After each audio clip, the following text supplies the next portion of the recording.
My name is Andreas Schieder. I'm member of the European Parliament since 2019, and I have the honor also to be head of delegation of the Austrian Social Democratic delegation in the European Parliament.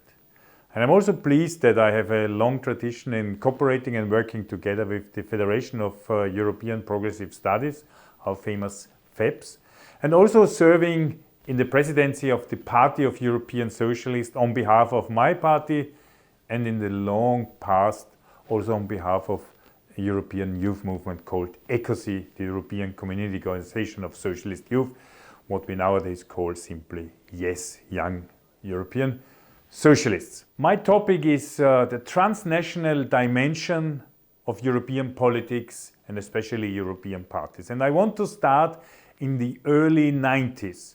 In 1992, with the Maastricht Treaty, there was the change from the European Community Organization into the European Union.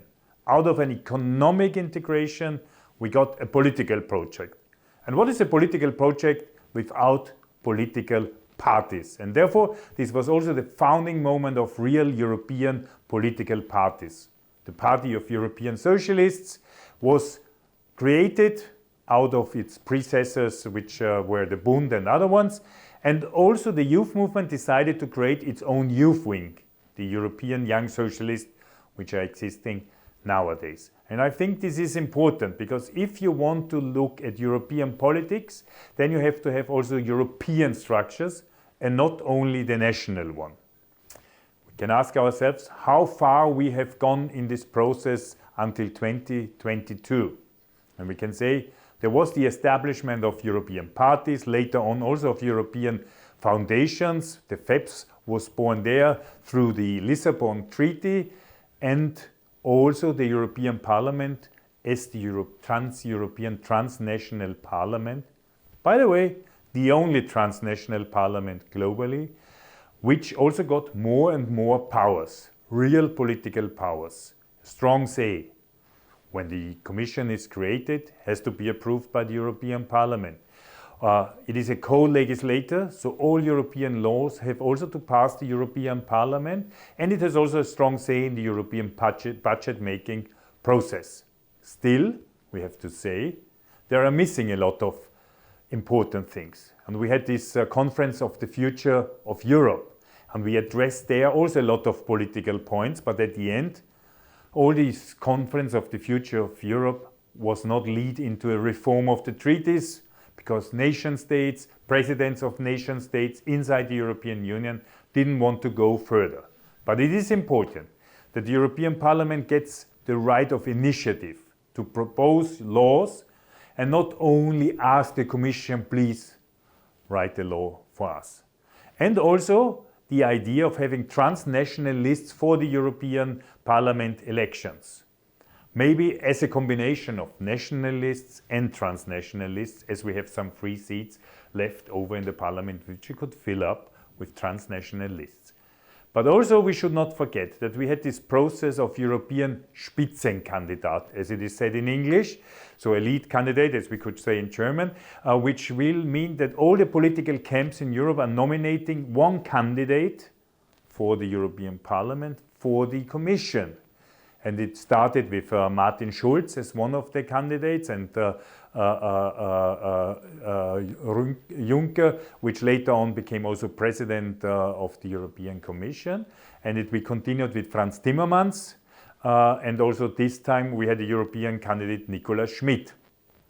We have to say, especially in 2019, when the Commission was founded, there was a big debate because the head of states, which have legally the right to propose the head of president of the Commission, did not respect the outcome of the European election and the European Spitzenkandidaten from the various parties, but were choosing, out of a political blockade, another one, the so long former German defense minister Ursula von der Leyen. And this created also strong problems with the parliament because a lot of members from different political groups were upset and said, listen, you have to accept and respect also the Spitzenkandidat process. In 2024, everything was fine again concerning the Spitzenkandidat process because Nicola Schmidt and also Ursula von der Leyen were the respective Spitzenkandidates from their respective political groups. The other one is also that we have the question of what is the source for political parties, as usually the membership is still lying in the national parties. The Party of European Socialists started with the project of PS activists. The former Secretary General Philip Cordery of the PS initiated this project, and I think it was a very good idea. But we also have to think, then we have to put life into this project, and we should also not risk to have a different two-opinion, two-state solution between national party and European parties. So it means socialist voice must be one unified voice. We cannot have an Austrian voice and a European voice, a German voice and a European voice, 2 or 3 French or Italian voices and a European voice. No, we need one single European socialist, social democratic, labor, progressive voice. This is important. And the other one is which resources the parties have. Of course, they get funding from the European Parliament, as also the foundation and the youth organizations get. But still, there is a lot of problem in the detail. How to organize, for what to use, how to campaign during elections and all this kind of stuff is still an issue. But we have to say, if we look back, compared with the early 90s or even late 80s, we went quite far. But we know, we are socialists. We are not walking to look back and say, oh, how far we have gone. We are looking forward to look where we want to go. And our goal is to have a unified transnational European Union, which has the capacity to work on the European issues and a capacity not to take always in consideration what the political status in one single member state at this respective moment is about, but simply to find European solutions for the European citizens for a European progress. And therefore, we have to continue closer integration, stronger European parties, and a stronger European Parliament with transnational lists and stronger members of the European Parliament, and hopefully all those with strong social democracy.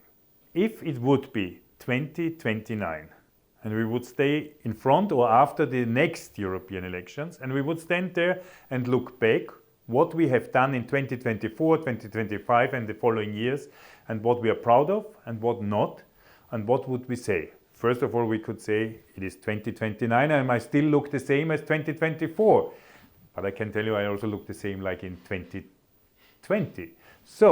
But the other respective thing is, I think we passed in the last 5 years a period of big global tensions. The global situation on security policy, on the level of democracy, rule of law, freedom, real democracies, freedom of speech, freedom of assembly, women's rights, and also economically a backslide. A situation where everything became more complicated and more dangerous, and where the split in our society was widened, although we should have closed it. But we can also look back and say we as unified social democrats in the European Parliament, we conserved the European dream. We did not give up on the social democratic European dream, which is a more just and fair society where people can live in peace and also live in an environment which is also livable. This means social security, good education and chances for the future for our children, and an environment which is not destroyed but which is livable with a strong industry which introduced already the green just transition and which introduced this Green New Deal, which means we have less CO2 pollutions, but more jobs, green jobs.